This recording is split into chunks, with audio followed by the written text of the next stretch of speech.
자, 오늘은 김강균의 은수저를 이제 들여다볼 거예요. 자, 얘는 왜 공부하냐라고 하면 우리가 제망매가 배웠잖아요. 그죠? 제망매가가 죽음과 관련된 시인데 또 죽음과 관련된 시하고도 관련이 있어서 보는 것도 있고 또 이 은수저만을 또 학습하는 친구들도 있기 때문에 한번 올려보는 거예요.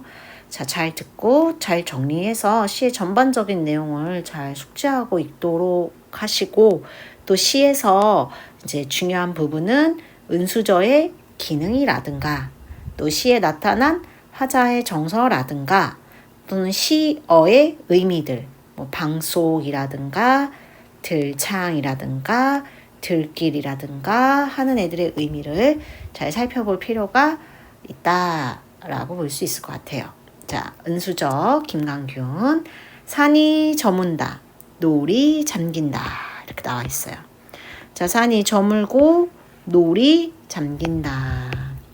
자, 얘네는 둘 다 하강적 이미지예요. 어디선가 그치? 떨어지고 내려가는 이미지란 말이죠. 그러니까 얘네가 다 하강적 이미지이기 때문에 죽음을 암시하는 거죠. 처음부터 이제 죽음을 암시하고 있어요. 하강적 이미지.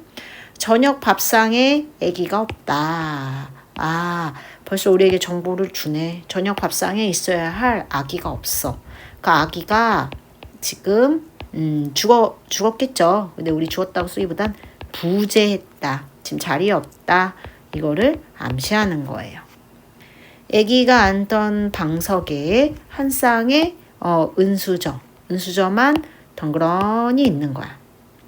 은수저만 덩그러니 있어. 자, 이 은수저를 보고 이 화자는 죽은 아기를 떠올리겠죠. 그래서 얘는 죽은 아기를 떠올리게 하는 소재라고 봐야겠죠. 이걸 보고 이제 아기 생각을 해. 은수저 끝에 눈물이 고인다. 자, 은수저 끝에 눈물이 고인다. 이건 이제 은수저를 보고 화자가 눈물을 떨어뜨린 게 될 수 있겠지. 그죠? 자, 그래서 얘는 화자의 슬픔을 이 화자의 슬픔이라고 하는 걸 은수저 끝에 눈물이 고인다라고 해서 감각적으로 형상화한 거죠. 그렇죠? 시각적으로 형상화를 한 거예요. 자, 그럼 1년은 한번 정리를 해보면 지금 이 시적 화자가 아버지일 것 같아. 부모님인 것 같아. 죽은 아기를 딱 떠올리면서 슬퍼하고 있죠. 이제 슬퍼하고 있어요. 자, 한밤중에 바람이 분다 그랬어. 자, 한밤중에 부는 바람. 잘 생각해보면 한밤중에 바람이 불면 굉장히 쓸쓸하겠죠. 마음이 헛헛하겠지? 그러니까 오히려 상실감이 고조되는 시간이겠다. 그러니까 어느 때보다 밤이 되고 바람이 불면 애기 생각이 더 많이 날 거야. 근데 그 바람 속에서 애기가 웃는다. 애기가 웃는 거를 이 사람이 보고 있는 것처럼 느끼는 거야. 그러니까 이거는 아기를 잃은, 그치? 부모의, 아버지의 환상이 되는 거죠. 아기가 웃고 있어. 아기가 방 속을 들여다봐요. 자, 이 방 속을 아기가 이렇게 빼꼼 들여봐. 그 말은 아기가, 자, 여기가 이제, 아이고, 그림을 좀 잘 그려야 되는데. 여기가 방 안이야. 방 안에 화자가 이렇게 있고, 여기 창문이 있어. 여길 통해 이렇게 아기가 빼꼼 방 안을 들여다보고 있는 거야. 그래서 이 방이라고 하는 거는 지금 화자가 살고 있는 이승을 상징해요. 그렇죠? 그리고 이 방 밖의 세상은 어떻게 보면 저승을 상징하는 세상이야. 그래서 아기가 창문을 통해서 여기를 들여다볼 수는 있지만 들어갈 수는 없겠죠. 그렇죠? 그래서 지금 여기도 나와. 들창을 내가 열었다가 닫았어. 아기가 있는 것 같아서 열었다가 없으니까 다시 닫은 거야.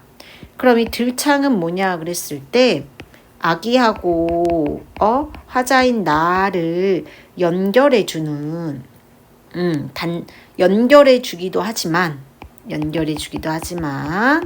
또 단절 단절하는 매개체가 될 수 있겠죠. 제가 자꾸 화자인 나라 그러는데 나가 나오진 않네요. 화자라고 다시 얘기를 할게요. 얘를 단절하기도 하는 매개체야. 연결도 되지만 문을 닫으면 단절도 되니까요. 그죠? 자, 그래서 이연에서는 이 사람이 너무 보고 싶으니까 아기의 환영을 보고 있어요. 자, 먼 길을 아기가 간다 그랬어. 이 먼 들길은 그렇지. 바로 우리 죽음의 세계를 얘기하는 거야. 아기가 그 먼 길을 막 가고 있어. 저승길을 가고 있어. 맨발 벗은 아기가 울면서 간다. 그러니까 이걸 상상하는 그 부모의 마음은 굉장히 슬프겠죠. 상실감이 어마어마하겠죠. 그렇죠? 불러도 대답이 없어. 그러니까 아빠가 애타게 불러도 아기가 대답이 없어. 자, 그거는 왜 그러냐? 그만큼 이승과 저승의 거리감이라고 하는 건 너무 크다라는 얘기예요. 그죠? 그림자마저 아른거린다. 아, 이 절망감 어떻게 얘기할 거야? 그런데 이 사람은 최대한 절제를 해서 얘기를 하고 있어요. 절제된 어조로 얘기를 하고 있는 거야. 그래서 마지막에는 결국엔 아기의 죽음을 인정하고, 그치? 인정한 후에 너무 절망을 하고 있어. 그러나 감정은 절제되었다. 이렇게 볼 수 있을 것 같아요. 자, 이 시의 구조를 한번 볼게요.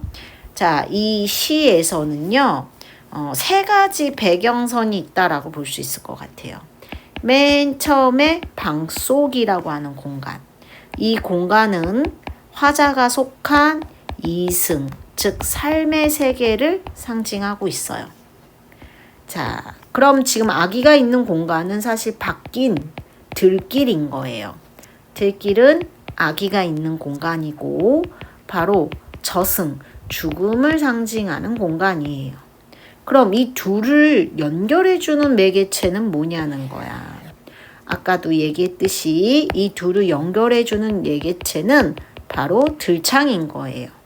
그럼 들창은 물론 연결도 하고 단절도 하니까 이승과 저승의 어떤 경계라고 볼 수 있겠죠. 그렇죠? 이렇게 해석이 된다라고 볼 수 있어. 자, 우리가 오늘 이제 은수저라고 하는 시를 간단하게 봤는데, 은수저는 아기를 잃은 아버지의 슬픔을 표현한 시예요. 애상적이면서도 감각적인 시지만 아기가 죽었다라는 거를 막 이제 어떤 영탄이라든가 감탄을 써서 슬프게 표현했다기보다는 굉장히 절제적으로 감정을 표현한 시다라고 볼 수 있을 것 같아요.